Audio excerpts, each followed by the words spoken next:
So today we will be looking at the flexural design results of column in ETABS. We will look at the design results of a particular column that is performed by ETABS based on Indian code IS 456-2000 and IS 13920-2016.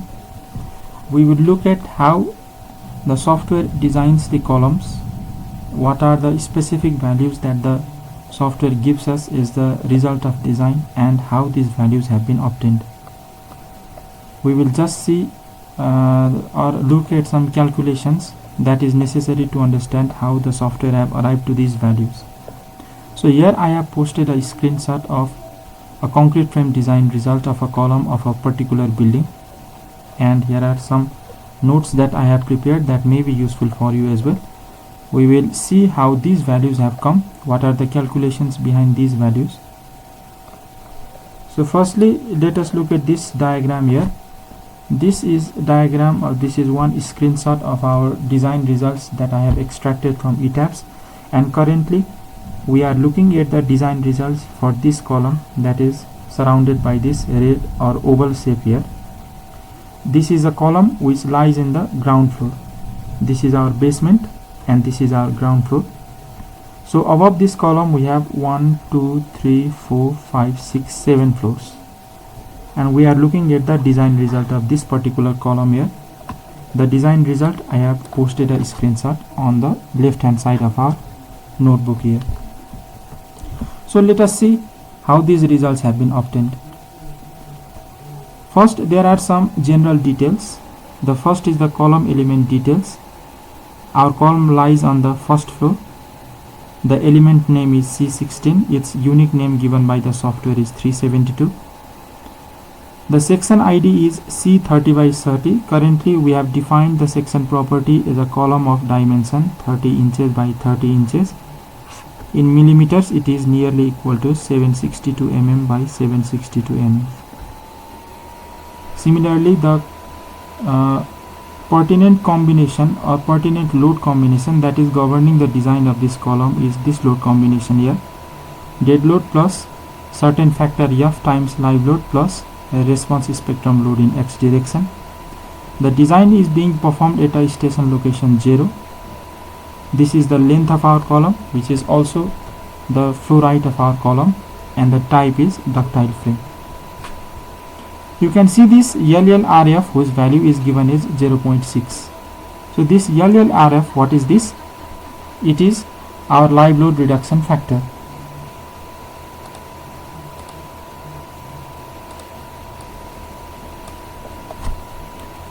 So this is our live load reduction factor, and from where have we got this value of 0.6? If you look at IS 875 Part 2 1987, which gives us the value of imposed loads for buildings of different occupancy. In this code, if you look at this clause number 3.2.1, it gives us the values of the reduction factor for imposed loads. What it says is that for the design of columns or load bearing walls or piers, their support and foundation, first we have to determine the number of floors that has to be carried by the member under consideration, and based on the number of floor we can reduce the imposed loads coming onto that column by certain percent. For example, if any column, since we are talking about the design of column, let's focus on column. If any column has only one floor supporting above it, then we do not consider the reduction in imposed load, and hence the reduction percentage is 0. For 2 slabs being supported by that column, the reduction factor is 10. For 3 slabs it is 20. For 4 slabs it is 30. For 5 to 10 number of slabs it is 40, and for over 10 number of slabs the reduction in total imposed load is 50. So we have seen here how many slabs is this column supporting above it: 1, 2, 3, 4, 5, 6 and 7. We also have to consider the topmost story. So this column now is supporting 7 slabs over it. So these 7 slabs lies in this category 5 to 10. Hence for this category the reduction in total distributed imposed load to be carried by the member under consideration is 40%, hence we only consider 60% of our load, hence the factor 0.6 here. If you similarly look at the value of this LLRF for above columns, you can find that for this column the value of LLRF will be 1, since it will not be having any reduction. Even for this column also, it is now supporting how many floors above it? 1 and 2. So for 2 floors its value will be 0.9. Similarly, you can see the value of this live load reduction factor for other columns also. Now we have the section properties of this column given here. The breadth and width of our column is 762 mm. This cover value is given as 62.5. How have we got this? This 62.5 is first the clear cover, which we have assumed is 40. The value of this cover we have given these values while defining the section properties for our column. The diameter of confinement bar is taken as 10 mm, and finally the diameter of longitudinal bar over 2. We have considered the diameter of longitudinal bar is 25 mm, so 25 by 2. If you sum these three numbers, we will get the value of 62.5 mm. And we are also given the material properties. Currently we are using concrete of 40 grade, so the modulus of elasticity of concrete is given as 5000 root over FCK. So if you perform this calculation, put the value of 40 here, you will get this value of modulus of elasticity of concrete. And we also have the characteristic strength of reinforcement is 500 megapascal, and also the characteristic strength of shear reinforcement also is 500 megapascal. And from code values we have the partial safety factor for the materials. For steel it is 1.15, whereas for concrete it is 1.5. Now we come to the actual design part, and we will start looking at this design results from the last itself. We will come to this part at the very end. Let us begin with the last part. First we have to determine if our column is slender or not, and if our column is slender, then we have to determine the value of additional moment due to the slenderness. In fact, whenever our column is slender, the type of analysis that we prefer is a second order analysis. So what is a second order analysis? It is that type of analysis in which the equations of equilibrium are satisfied using the deformed geometry of the structure, not using the original undeformed shape, but rather using the deformed geometry of the structure. And we generally prefer the second order analysis or P delta analysis for the case of slender columns. But when we are not performing the second order analysis and we are only doing the first order analysis, then in that case we have to find the additional moment that may arise when a column is slender. So remember, in first order analysis the equations of equilibrium are satisfied using the original undeformed geometry, whereas in second order analysis the equations of equilibrium are satisfied using the deformed geometry. So first of all we have to determine if our column is slender or not, and if it is slender then we have to determine the additional moments. So let's see here this last table here where we have determined the additional moment, and this is based on clause 39.7.1 of IS 456-2000. Let's look here how we have got to these values. So we are considering for bending about both axes M33 and M22, that is the major bending and minor bending. First of all we have considered the additional moment, which is represented by MA, yes, and then we have determined the length factor here. So how have we determined this length factor here? This length factor is determined as the total length, which is the story height for our case 3200, subtracted by, now we have to find the unsupported length, and to find the unsupported length we have to subtract the depth of beam from this total story height. So the depth of beam currently we are using is 609.6 mm, and this 609.6 is nearly equal to 24 inch. We are using a 24 inch depth beam, So we subtract the depth of this beam from the total story height, and then we divide this number by total story height 3200. You will get this value to be nearly equal to 0.8095, and hence we have used a length factor 0.81. Now section depth, we know in both we are using a square column, so 762 mm, 762 mm. Now we determine the KL by depth ratio. If you look at this clause 25.1.2 of IS 456, what it says is that we have to first compute the value of slenderness ratio, which is given by LEX by D and LEY by B, where LEX is the effective length in respect of major axis, LEY is the effective length in respect of minor axis, and D or B are the depth and width of the member respectively. This LEX by D and LEY by B are the values of slenderness ratios, and if the values of these factors is greater than 12, then our column is said to be slender, and when our columns are slender, we have to determine the additional moment that may be generated due to slenderness. So to determine this LEX by D and LEY by D, what we will do is, the effective length in major direction LEX is given by the value of our effective length factor K into the unsupported length L divided by D.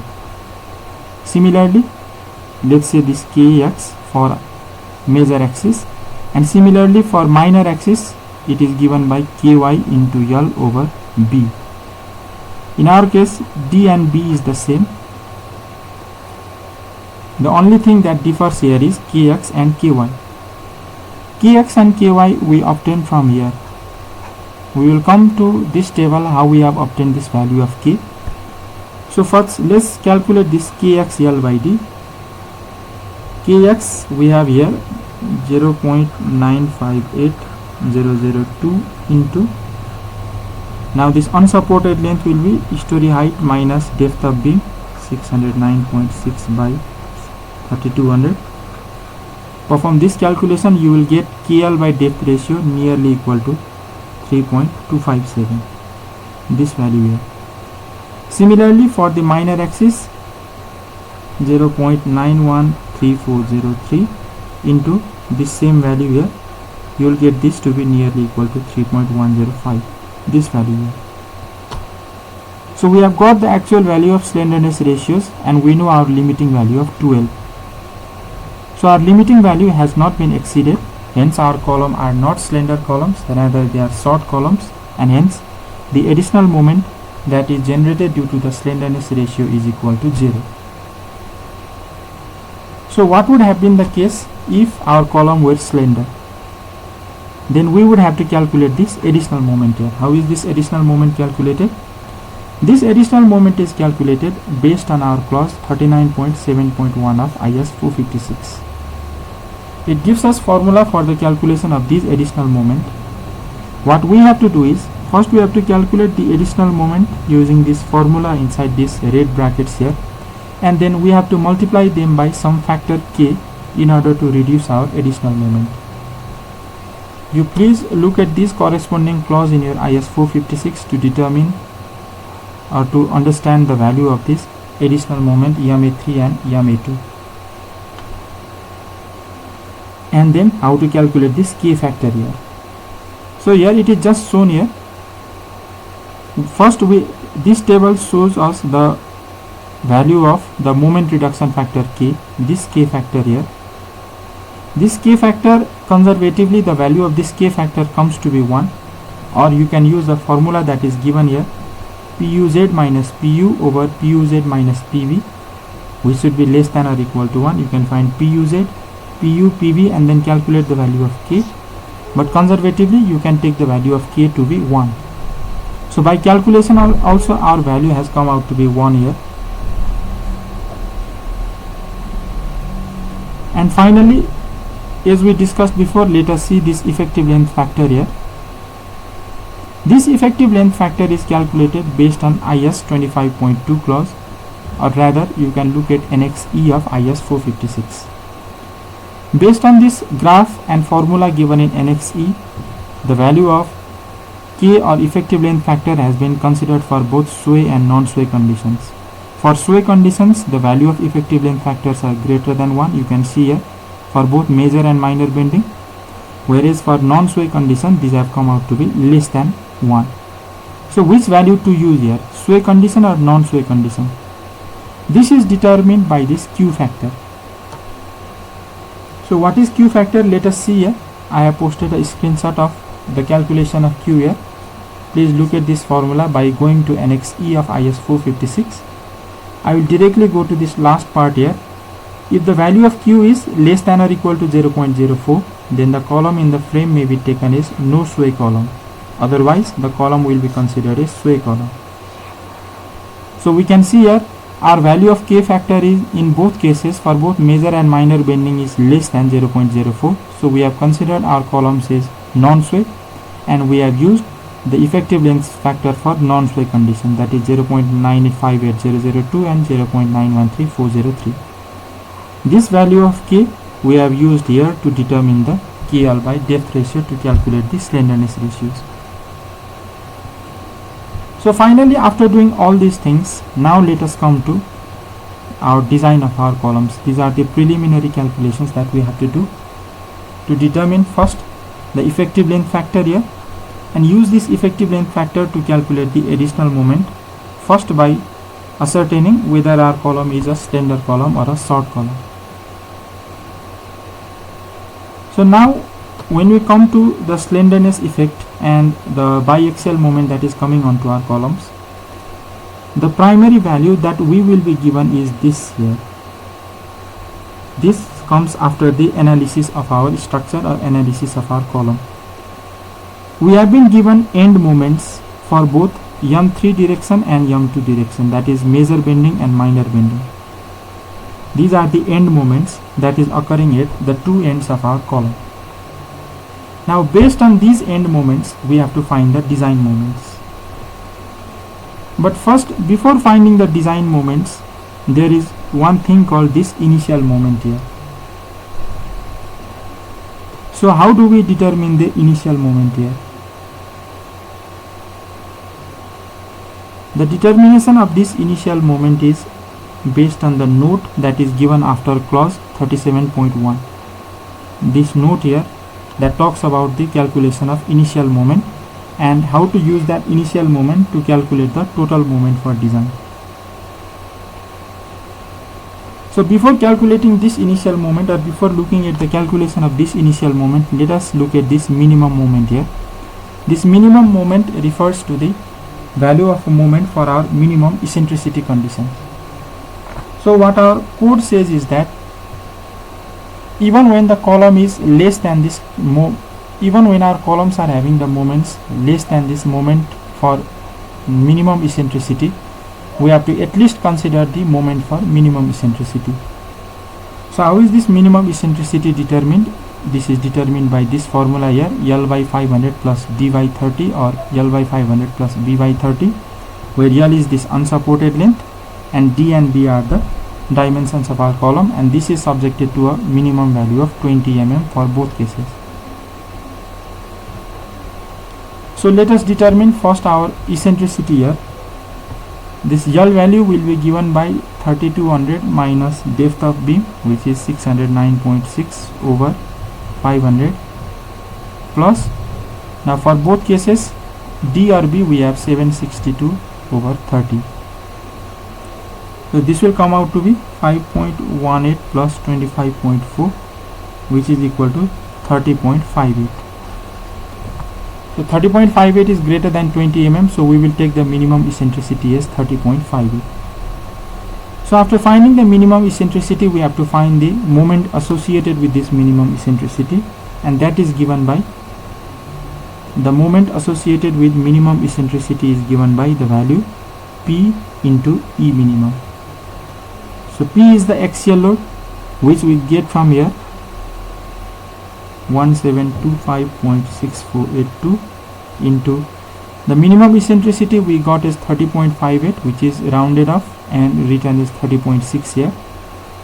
So 30.58, to change into meter I divide by 1000.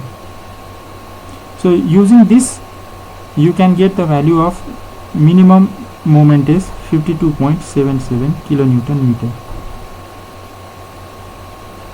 So this 52.77 moment is the moment associated with minimum eccentricity, which is written here for both major moment and minor moment. Now let us come to how this initial moment is calculated here. So I have already discussed the initial moment is discussed in these notes, and this notes is present in IS 456 after the clause 37.1. Let me see here.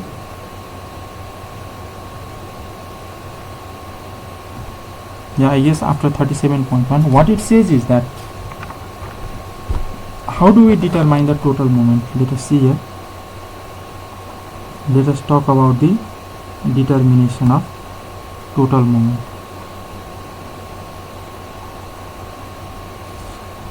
As we saw above, we have been given 4 values, that is, for major bending and minor bending we have been given the end moments mu1 and mu2. We have mu1 is positive value and mu1 is negative value. Similarly for mu2 also we have mu1 positive value and mu2 negative value. You can see above also you have mu1 positive for both cases and mu2 negative for both cases. So what this means is that, so how do we determine the total moment or total design moment? So what our code says is that for braced column subjected to unequal primary moments,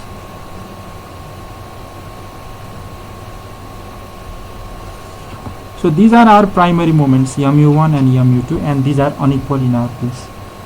So how do we determine the total moment? So remember, this braced column means if your columns is supported in such a way that the relative displacement between the two ends is prohibited, then you call that braced columns.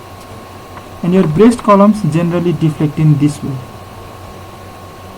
Suppose if this is the deflection of columns in your building,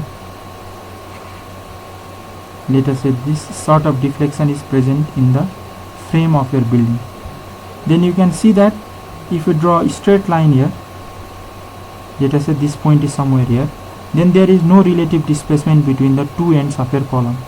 If these 3 points lies in a straight line, then you can say that the two ends of our column do not have any relative displacement, and hence we call these columns as braced columns. So for braced columns subjected to unequal primary moments, there are 2 conditions. For column bent in single curvature,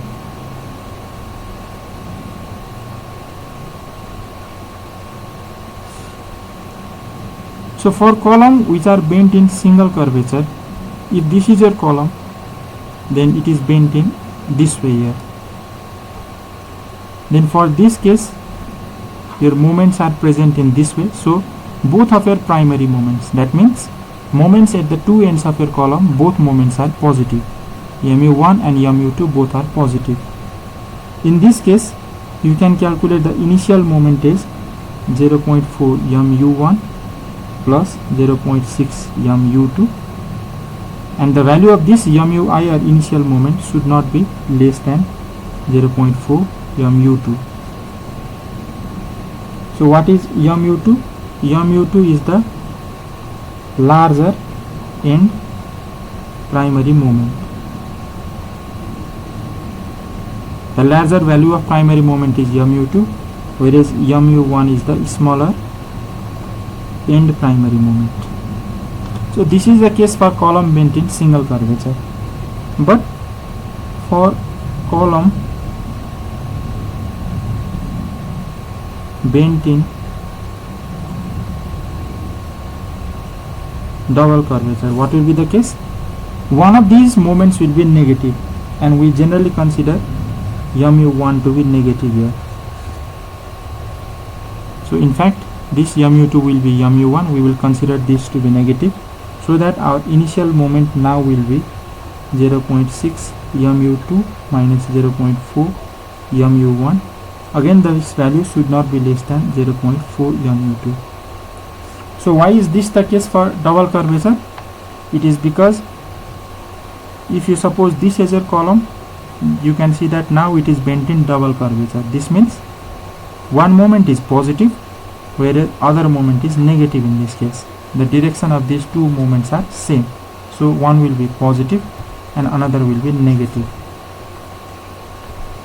So here we will use the minus sign and then use positive value of mu1 here, because we have already used negative sign here, and in this way you will calculate the moment for column bent in double curvature.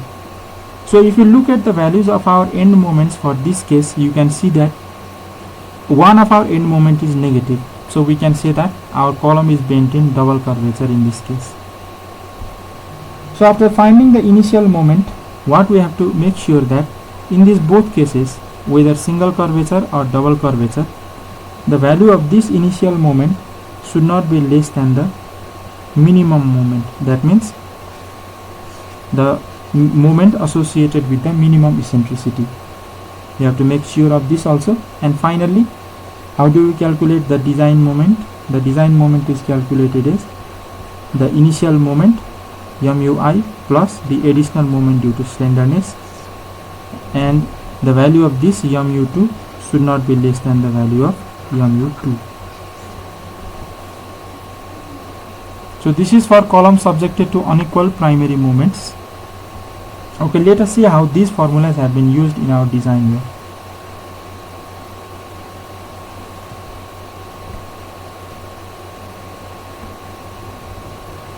Now let's see here.